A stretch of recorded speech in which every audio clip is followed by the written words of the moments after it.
Penampakan rumah Ahmad Sahroni tinggal puing. Biaya bongkar capai 250 juta rupiah. Rumah anggota DPR nonaktif, Ahmad Sahroni di Kebon Bawang, Tanjung Priok, Jakarta Utara yang sempat dijarah pada kerusuhan Agustus lalu kini dibongkar.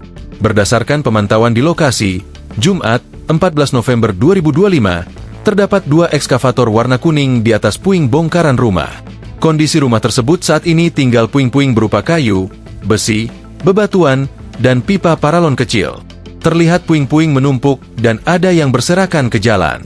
Beberapa kali debu dari pembongkaran rumah berhamburan. Terlihat sejumlah pekerja yang memakai baju partai warna biru bertuliskan Ahmad Sahroni. Beberapa pekerja kemudian memanggul bahan bangunan berupa batu bata putih dari ujung Jalan Swasembada Timur XXI ke depan rumah Sahroni. Kemudian datang 4 unit truk ke depan rumah tersebut. Muatan truk tersebut lalu diisi puing-puing bongkaran menggunakan mesin ekskavator. Beberapa pekerja terlihat menyiram air menggunakan selang ke arah pembongkaran rumah agar debu tidak berhamburan. Di depan rumah yang dibongkar, terdapat lahan kosong yang digunakan para pekerja untuk menaruh beberapa barang. Terlihat sejumlah tabung oksigen terjejer rapi dan sisa besi yang ditaruh oleh para pekerja ke lahan tersebut. Rumah Sahroni merupakan salah satu sasaran massa penjara pada akhir Agustus lalu.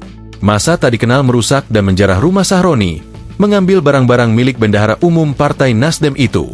Sahroni, saat kejadian penjarahan, berada di rumah tersebut. Dia bersembunyi di lantai atas rumahnya. Sahroni juga sempat berpapasan dengan penjara ketika berada di kamar mandi lantai atas. Dari informasi yang diterima, Sahroni akan membangun ulang rumahnya di tanah yang sama. Ketua tim pembongkaran Abdullah mengatakan rumah tersebut telah dibongkar sejak Senin 10 November. Menurutnya, biaya pembongkaran rumah Sahroni menelan biaya hingga 250 juta rupiah. Itu biaya bongkar estimasi kurang lebih 250 juta rupiah.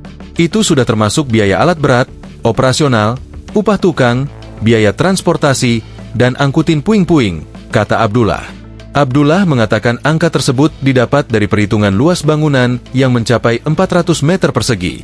Lalu, biaya tersebut juga dihitung sesuai proses pekerjaan pembongkaran selama 2 minggu. Ia 250 juta rupiah itu buat 2 minggu.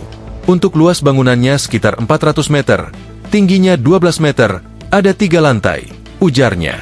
Lebih lanjut, Abdullah menyebut proses pembongkaran rumah Sahroni sebenarnya bisa berjalan cepat.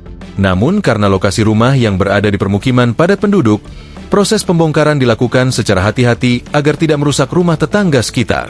Abdullah mengatakan timnya hanya bertugas untuk membongkar rumah Sahroni. Setelah rumah dibongkar seluruhnya dan puing-puing diangkut, pekerjaan rumah akan dilanjutkan oleh tim kontraktor yang telah ditunjuk.